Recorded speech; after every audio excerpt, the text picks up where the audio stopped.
சேலத்தில் தமிழக நிலத்தரகர்கள் நல சங்கம் சார்பாக மாநில தலைவர் அண்ணாதுரை தலைமையில் ஆலோசனைக் கூட்டம் தனியார் மண்டபத்தில் நடைபெற்றது. இதில் நிலத்தரகு தொழிலாளர் தின விழாவிற்காக அரசிற்கு பல்வேறு கோரிக்கைகளை முன்வைத்தனர். இதில் சுமார் 200க்கு மேற்பட்டோர் கலந்து கொண்டனர். இதில் பட்டிமன்றம் மற்றும் பல்வேறு நிகழ்ச்சிகள் நடைபெற்றது. ஏப்ரல் 20 நிலத்தரகர் தின விழா சேலத்தில் சன்னேஸ்வரர் பகுதியில் நடைபெற்று வருகிறது. இந்த கூட்டத்தின் மூலமாக 4/20/2012 ஆண்டு தமிழக நிலத்தரகர் சங்கம் துவங்கப்பட்டது. அந்த நாளை நிலத்தரகர் தினமாக கொண்டாடி வருகிறோம். அந்த வகையில் இப்போது நடைபெற்ற கூட்டத்தில் நிறைவேற்றப்பட்ட தீர்மானங்கள் பல ஆண்டு கோரிக்கைகளான நிலத்தரக தொழிலாளர்களுக்கு பதிவுத்துறையில் லைசன்ஸ் வழங்க வேண்டும். அதே போல நிலத்தரகு தொழிலாளர்களை அமைப்பு சாரா தொழிலாளர் நல பட்டியலில் இணைக்க வலியுறுத்தி பல ஆண்டுகளாக நாங்கள் கோரிக்கை வச்சிருக்கிறோம். அந்த கோரிக்கைகளை அரசு பரிசீலனை செய்து உடனடியாக நிறைவேற்ற நடவடிக்கை எடுக்க வேண்டும்.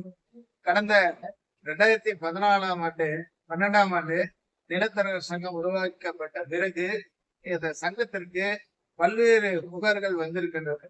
நிலத்தரகர்களை வியாபாரம் முடித்த பின் கமிஷன் தராமல் ஏமாற்றுவதாக புகார்கள் வந்தது. இந்த புகார் ஏறத்தாழ 90% முடிக்கப்பட்டு 10% வழக்குகளும் நடைபெற்று வருகிறது.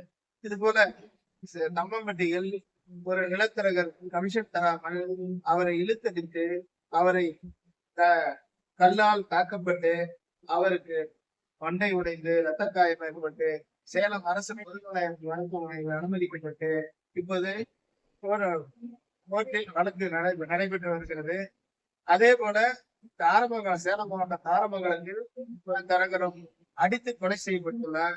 இது போன்ற தொடர்ச்சியான நிகழ்ச்சிகள் நடந்து வருகிறது.